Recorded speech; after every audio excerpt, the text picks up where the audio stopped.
The American idea is that government exists to serve the people, not the other way around. Government should secure our rights, not violate them.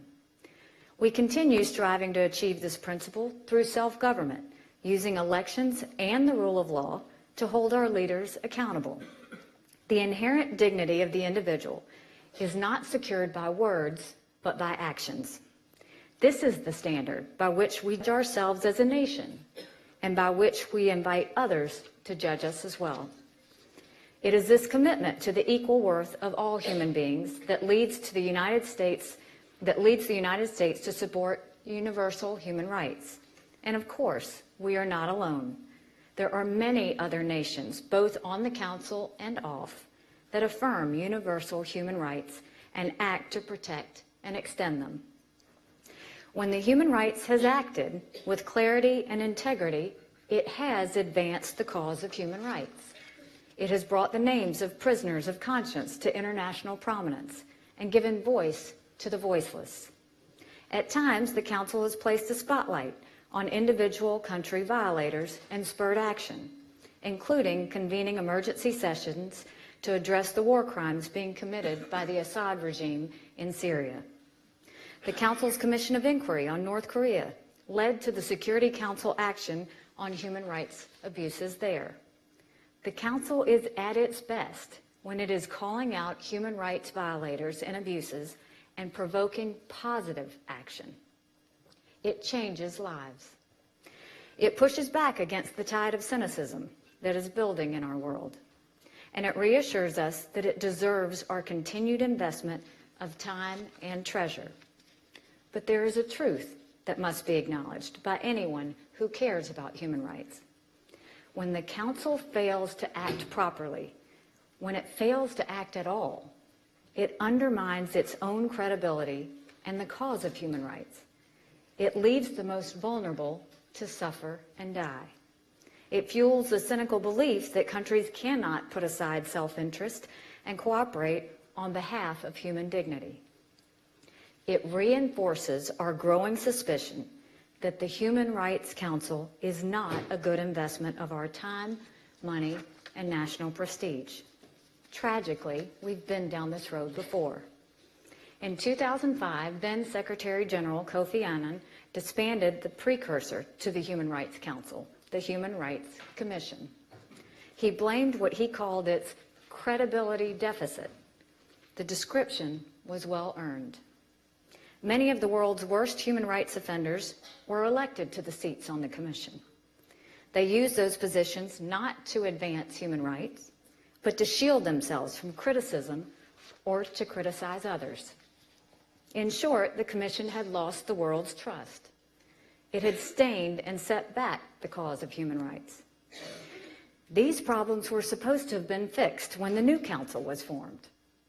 Sadly, the case against the Human Rights Council today looks an awful lot like the case against the discredited Human Rights Commission over a decade ago. Once again, over half the current member countries failed to meet basic human rights standards as measured by Freedom House. Countries like Venezuela, Cuba, China, Burundi, and Saudi Arabia occupy positions that obligate them to, in the words of the resolution that created the Human Rights Council, uphold the highest standards of human rights. They clearly do not uphold those highest standards. And once again, as with the disgraced and disbanded Human Rights Commission, the victims of the world's most egregious human rights violations are too often ignored by the very organization that is supposed to protect them. In Venezuela, the government has systematically destroyed civil society through arbitrary detention, torture, and blatant violations of freedom of the press and freedom of expression. Children are starving to death. Mothers dig through trash cans to feed their families.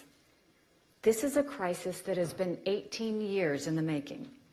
The Venezuelan people have been robbed of their human rights. And yet, not once has the Human Rights Council seen fit to condemn Venezuela. Quite the contrary. The Council chose to showcase Venezuela's work while protesters were being beaten in the streets. Just 2 years ago, President Maduro was invited to address the Council, just weeks after Venezuela was re-elected as a member. In Cuba, the government continues to arrest and detain critics and human rights advocates. The government strictly controls the media and severely restricts the Cuban people's access to the internet. Political prisoners by the thousands continue to sit in Cuban jails. Yet Cuba has never been condemned by the Human Rights Council. It, too, is a member country. In fact, Cuba uses its membership in the Council as proof that it is a supporter of human rights, instead of a violator that it is. The Cuban Deputy Foreign Minister called Cuba's 2016 re-election to the Human Rights Council, quote, irrefutable evidence of Cuba's historic prestige in the promotion and protection of all human rights for Cubans. This is a reversal of the truth that would make George Orwell blush. The list goes on. In 2014, Russia invaded Ukraine and took over Crimea. This illegal occupation resulted in thousands of civilian deaths and injuries, as well as arbitrary detentions. No special meeting of the Human Rights Council was called, and the abuses continue to mount.